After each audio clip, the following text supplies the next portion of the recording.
خاموش. جو ہی بچوں کو سینے سے لگایا تو آپ کے آنسو نکلنا شروع ہو. ایک زہر میں تڑپ تڑپ کے مرے, ایک کا سر کٹ کے نیزے پہ چڑھا. میرے نبی آگے آنے والے زمانے میں دیکھ رہے تھے کہ میرے بچوں کے ساتھ کیا ہونے والا ہے. اس پر آپ بے قرار ہو کر روئے, بولے کچھ نہیں. ان کو بھی رخصت فرما دی. جب وہ چلے گئے تو جبریل آ گئے, یا رسول اللہ, باہر ملک الموت دروازے پر کھڑا ہے, اندر آنے کی اجازت چاہتا ہوں. تو آپ نے فرمایا آ جائے. میں نے کب روکا؟ تو ملک الموت اندر آیا, ایک فرشتہ اور بھی تھا. کہا السلام علیکہ یا رسول اللہ, یا رسول اللہ میں آپ کو سلام پیش کرتا ہوں, میں نے کبھی کسی کو سلام نہیں کیا. آپ کے رب نے فرمایا جب جاؤ تو اجازت لے کے جانا, بن اجازت اندر نہ جانا, میں کبھی کسی سے اجازت نہیں لیتا. اللہ تعالیٰ نے فرمایا آنا چاہیں تو لے آنا, رہنا چاہیں تو چھوڑ کے آ جانا. یہ اختیار اللہ نے کبھی کسی کو نہیں دیا, آپ پہلی اور آخری ہستی. تو آپ نے فرمایا اگر میں اجازت دے دوں تو میری جان نکالو گے؟ تو اللہ کے امر کا پابند. تو آپ نے جبریل سے پوچھا کیا کہتے ہو, تم کیا کہتے ہو؟ جبریل نے کہا یا رسول اللہ, اللہ آپ کی ملاقات کا شوق. میرے بھائی بہنوں, اللہ سے یہ دعا کیا کرو کہ اللہ ایسی موت دے جب جانے کا وقت ہے تو ہماری ملاقات کے شوق. ایک صحابی کا انتقال ہوا, آپ نے ان کی قبر پہ جا کے یہ دعا کی, یا اللہ طلحہ جب تیری بارگاہ میں پیش ہو تو اسے دیکھ کے مسکرائے, یہ تجھے دیکھ کے مسکرائے, سارے دکھ درد دور ہو جائیں. تو جبریل بولے یا رسول اللہ, اللہ آپ کی ملاقات کا شوق. آپ نے فرمایا جاؤ اللہ سے پوچھ کے آؤ میرے بعد میری امت کے ساتھ کیا کرے گا. جاؤ پوچھ کے آؤ حسن حسین کے ساتھ کیا کرے گا. یہ پوچھنا, ہر کوئی اپنے بچوں کو یاد کرے, مرنے والے بچوں کو یاد کرے, بچے میلاد. میرے والد اچانک ہارٹ اٹیک میں فوت ہو گئے تو ہماری بہنیں موجود نہیں تھی, میری 2 بہنیں. تو میرے والد بار بار کہتے میری دھیاں میں ملا دی, میری دھیاں میں ملا دی. اور میرے نبی نے کہا میری امت کا مجھے بتاؤ پہلے کیا کروں. حسن حسین کا نہیں کہا, جن کو ذبح ہوتے بھی زہر میں تڑپتے بھی دیکھا. واہ یا رسول اللہ, آپ نے کیا وفا کی اور ہم نے کیا صلت. سارے خنجر انہی کے سینے میں ہی اتار دیے, ہر تیر کھینچ کے آپ کے جگر کے پار کیا, ہر نافرمانی کا ٹھیکہ لے لیا.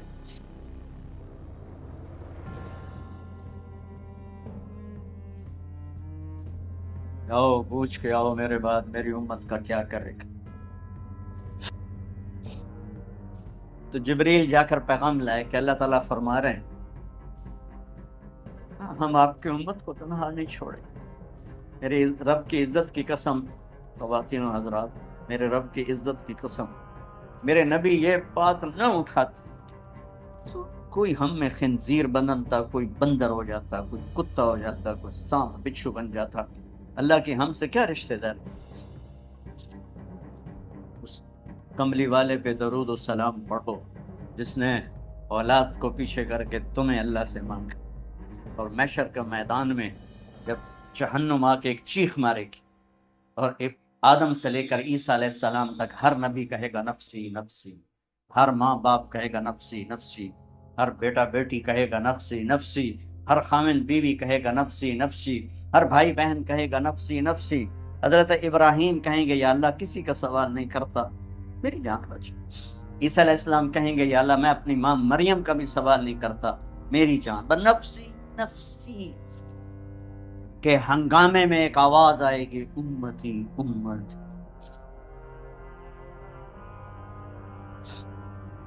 کون ہے یہ؟ ساری دنیا نفسی نفسی کہہ رہی, یہ کون ہے امتی امتی کہنے والا؟ آواز کے تعاقب میں جب نظریں جائیں گی تو اپنے نبی کو دیکھ لینا, تڑپتے ہوئے بدن کے ساتھ, کانپتے ہوئے ہاتھوں کے ساتھ, اور پھیلی ہوئی جھولی کے ساتھ, اور بہتے ہوئے آنسوؤں کے ساتھ. صرف ایک ہستی ہو, صلی اللہ علیہ یا رسول اللہ. صرف ایک ہستی ہوگی جو کہیں گے یا اللہ میری امت، یا اللہ میری امت، یا اللہ. کون سی امت؟ جس نے ہر بڑے سے بڑے گناہ کے اڈے کھول کے زندگی گزاری. میرے نبی انہی کو یاد کر رہے ہیں، میری امت میری امت میری امت. جب تک اللہ نے یہ نہیں کہا کہ آپ کی امت کے بارے میں راضی کر دوں گا، آپ نے فیصلہ نہیں کیا کہ چلو ملک الموت اللہ کی تقدیر کو پورا کر.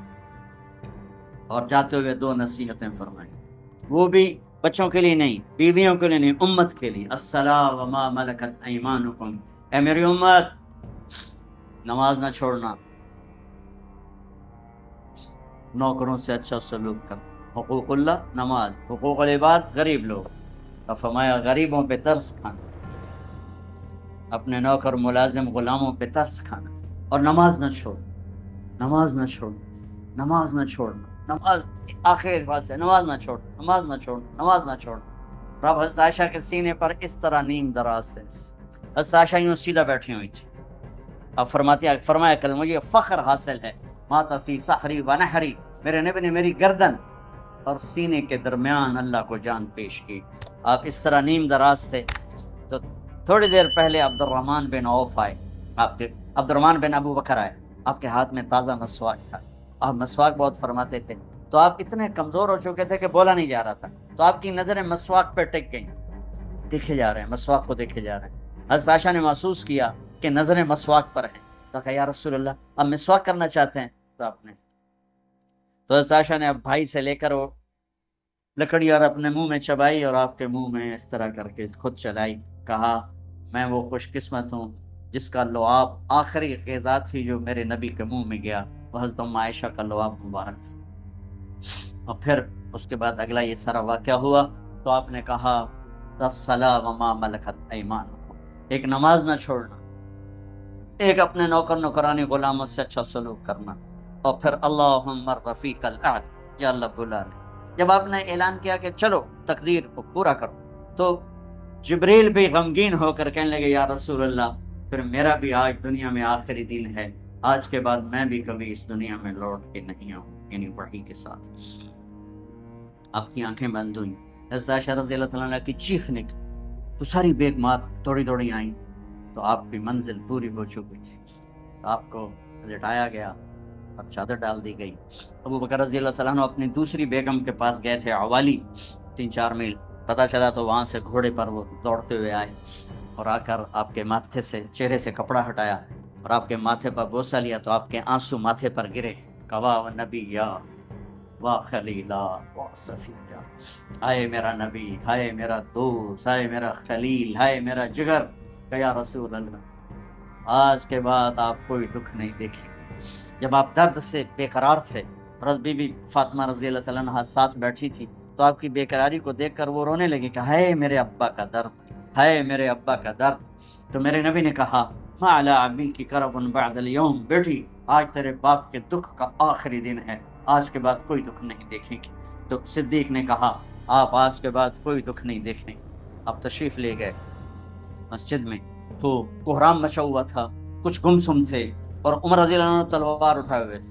جو کہے گا اللہ کا نبی فوت ہو گیا میں سر اڑا دوں، وہ فوت نہیں ہوئے، وہ اللہ کے پاس گئے. ایک جنونی کیفیت پیدا ہوتی، وہ واپس آئیں گے، سارے کفار سے جہاد کریں گے. تو ابو بکر ممبر پر آئے، کہا عمر بیٹھ جاؤ. عمر کہنے لگے نہیں بیٹھتا، انکار نہیں بیٹھتا، اور تلوار ایسے. سبحان واہ صدیق ہوا. آپ نے ممبر پہ کھڑے ہو کر کیا سونے سے بھی لکھے جائیں تو کم ہے، قیمت اس سے زیادہ ہے. میرے صدیق نے کہا لوگو من کان یعبد محمدا فإن محمدا قد مات، جو محمد کی پوجا کرتے تھے تو آج محمد کو اللہ نے موت دی تھی. ومن کان یعبد اللہ فإن اللہ حی لا یموت، اور جو اللہ کی پوجا کرنے والے ہیں وہ یاد رکھو ان کا اللہ زندہ ہے، موت سے پاک. پھر آپ نے انک میت وانہم میتون، میرے محبوب آپ کو بھی موت آئے گی اور ان سب کو موت آئے گی. حضرت عمر فرماتے ہیں جب میں نے یہ آیت سنی تو میں یوں نہیں گرا، ایسے گرا سیدھا، ٹانگوں سے جان نکل گئی تو یوں گرے ایسے یوں، اور کہنے لگے مجھے یقین ہو گیا کہ موت آ گئی اور اللہ کے نبی ہمیں چھوڑ کے چلے گئے. تو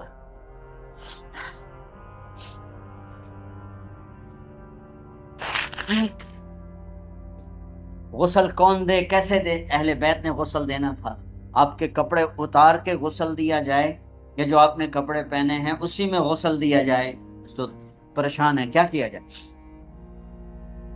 سب پہ اونگ طاری ہو گئی، ایک دم سب کو نیند آئی اور غیب سے آواز آئی کہ ہمارے نبی کو کپڑوں سمیت غسل دیا جائے۔ آپ کے بدن مبارک سے کپڑا نہیں اتارا، کوئی اتارے نہیں۔ تو اس آواز پر سارے بیدار ہوئے۔ تو حضرت عباس، فضل بن عباس، شقران آپ کے غلام، اور اسامہ بن زید اور علی بن ابی طالب آپ کو غسل دینے والے تھے۔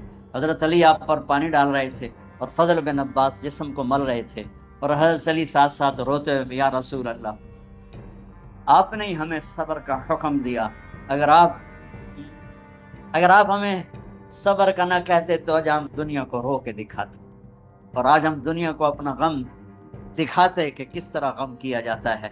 اور یا رسول اللہ، آپ کے جانے پر وہ نقصان ہے جو قیامت تک نہ پہلے ہوا نہ بعد میں ہوگا، کہ آپ کے بعد نبوت کا دروازہ بند ہو گیا۔ اس طرح پانی بھی ڈال رہے تھے اور روتے بھی جا رہے تھے، اور فضل بن عباس وہ آپ کے پہلو بدل کر ہاتھ مل رہے تھے، ہاتھوں سے مل رہے تھے۔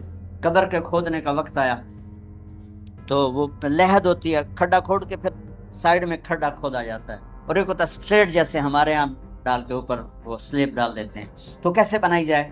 تو ابو طلحہ رضی اللہ تعالیٰ عنہ قبر بناتے تھے وہ والی لحد والی، تو فرمایا جو پہلے آ جائے گا نا وہی قبر تیار کر۔ تو ابو طلحہ پہلے آ گئے تو لحد والی قبر تیار کی گئی، اور آپ کے کفن دینے کے بعد وہی وہ سب چلے گئے۔ اس کے بعد باری باری اہل بیت، ان کی خواتین، ان کے بچے، پھر مہاجرین، ان کے خواتین، ان کے بچے، ان کے نوکر، پھر انصار، ان کی خواتین، ان کے بچے، ان کے نوکر۔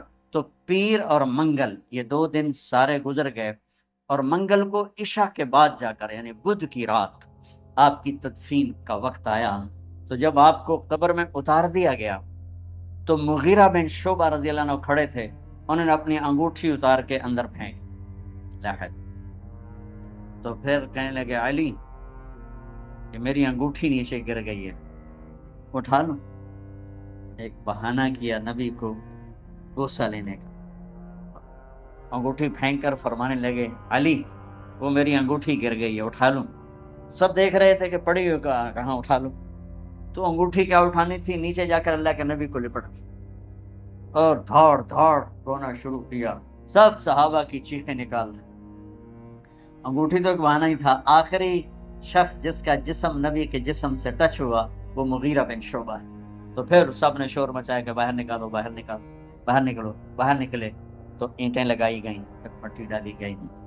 تو جب واپسی ہوئی تو حضرت انس گزرے تو حضرت فاطمہ کھڑی تھی، طابت نفوسکم ان حسیتم علی رسول اللہ التراب، انس کس جگر کے ساتھ تم نے نبی کو مٹی میں چھپا دیا، کس جگر کے ساتھ تم نے نبی کو مٹی میں چھپا دیا۔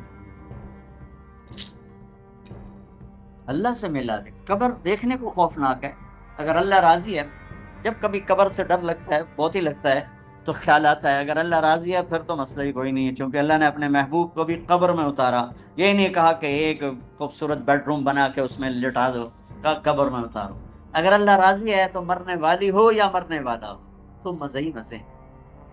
یہ سارے دعا کرو کہ جب ہم دنیا سے جا رہے ہوں اللہ ہم پہ خوش، اللہ ہم سے راضی، کوئی بڑا مسئلہ نہیں ہے، فرائض کے ساتھ اللہ کو راضی کرو اور اچھے سلوک کے ساتھ اللہ کے بندوں کو راضی کرو۔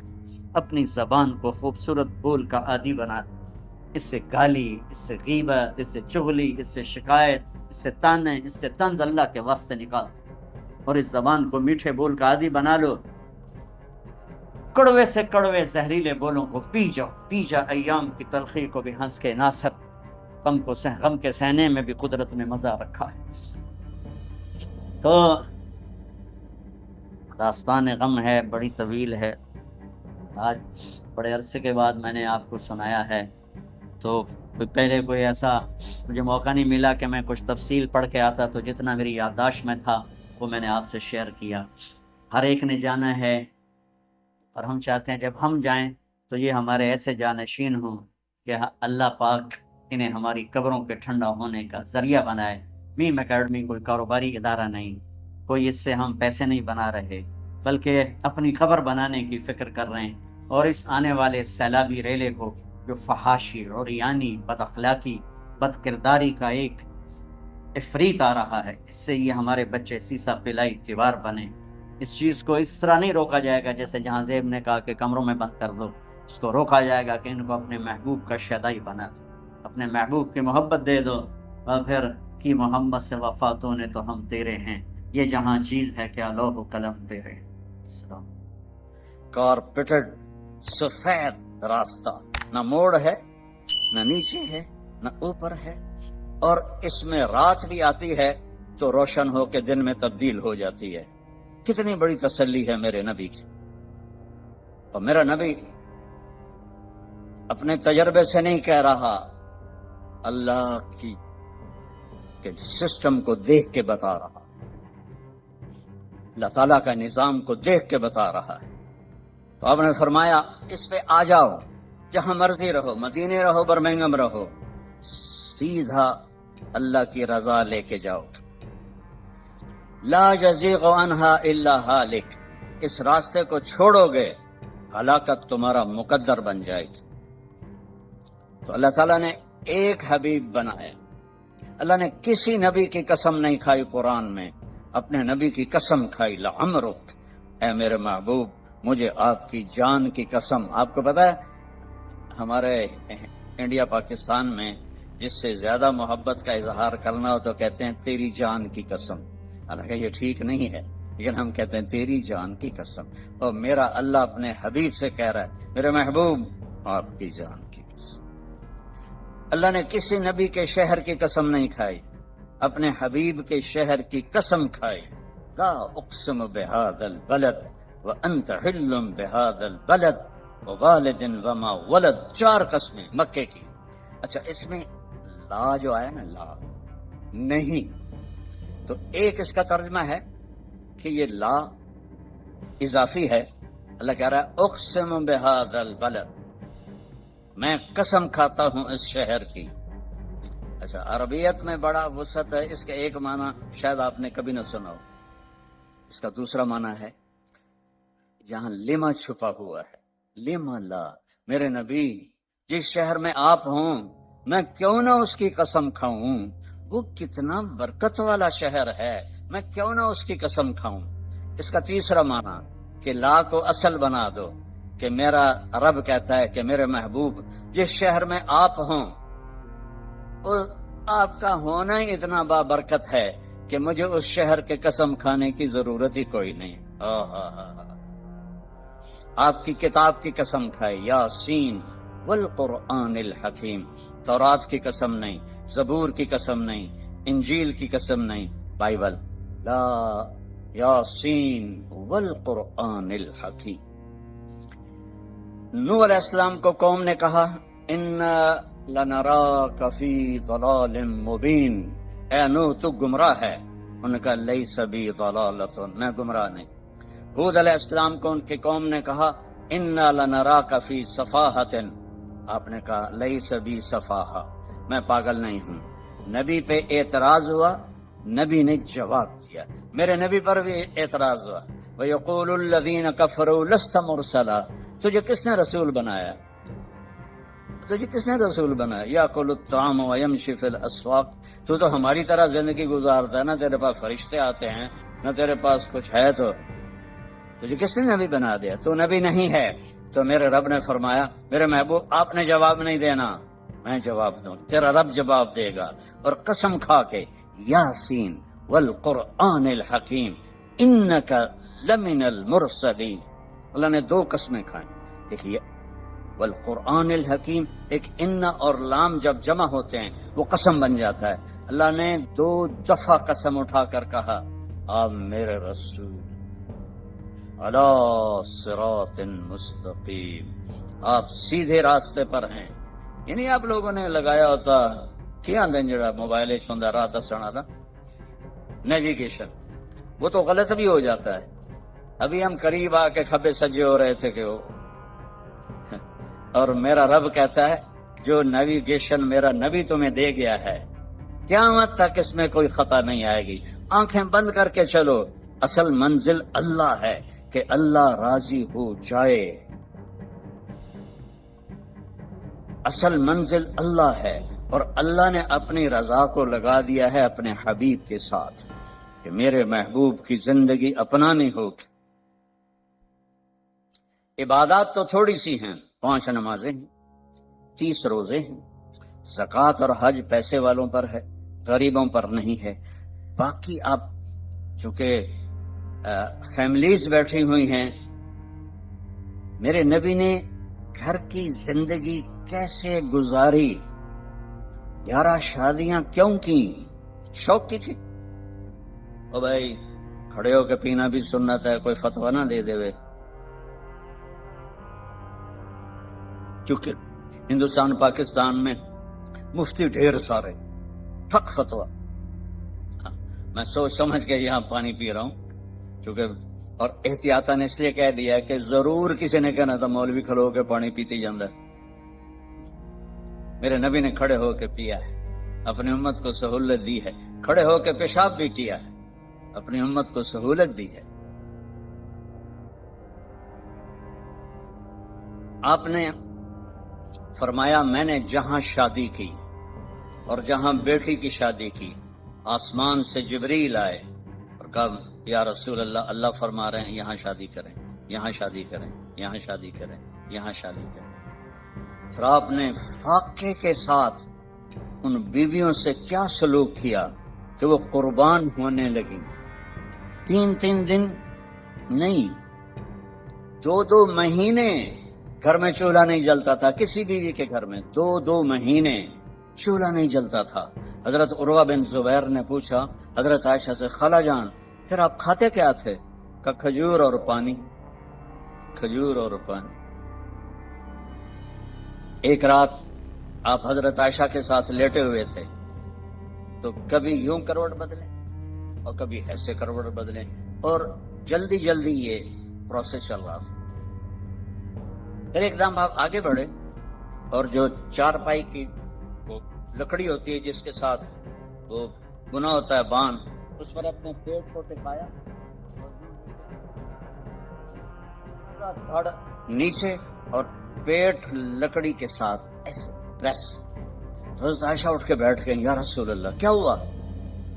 آپ اٹھ کے بیٹھے, عائشہ بھوک بہت لگی ہے, بھوک بہت لگی. حضرت عائشہ رونے لگی, یا رسول اللہ آپ اللہ سے مانگتے کیوں نہیں؟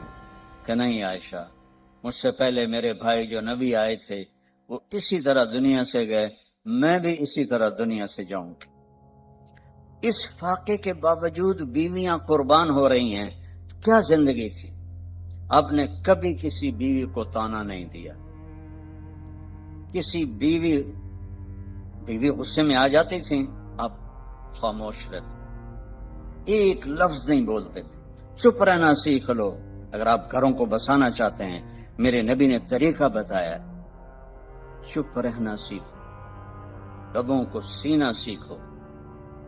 حضرت حفصہ رضی اللہ تعالیٰ عنہ غصے والی تھی حضرت عمر اپنے باپ کی طرح, تو وہ غصے ہو جاتی تھی, آپ خاموش, کوئی بات نہیں. ایک دفعہ ساری بیگمات کٹھی اور آپ سے کوئی مطالبہ کر رہی تھی اور ان کی آوازیں اونچی ہو گئی اور آپ چپ بیٹھے ہو. اتنے میں دروازے پہ دستک ہوئی کہ عمر آنے کی اجازت چاہتا ہے, تو ساری بیگمات بھاگ کے پچھلے کمرے میں چھپ گئیں. تو جب حضرت عمر اندر آئے تو آپ بڑا ہنسے, کہا عمر دیکھو یہ میرے ساتھ جھگڑا کر رہی تھیں, تم آئے تو بھاگ کے پیچھے چلی گئیں. وہ کہنے لگے, او جان کی دشمنوں, مجھ سے ڈرتی ہو اور اللہ کے نبی سے نہیں ڈرتی ہو؟ کہنے لگی اس لیے کہ تو بہت سخت ہے اور نبی تو بہت نرم ہے, ریشم کی طرح.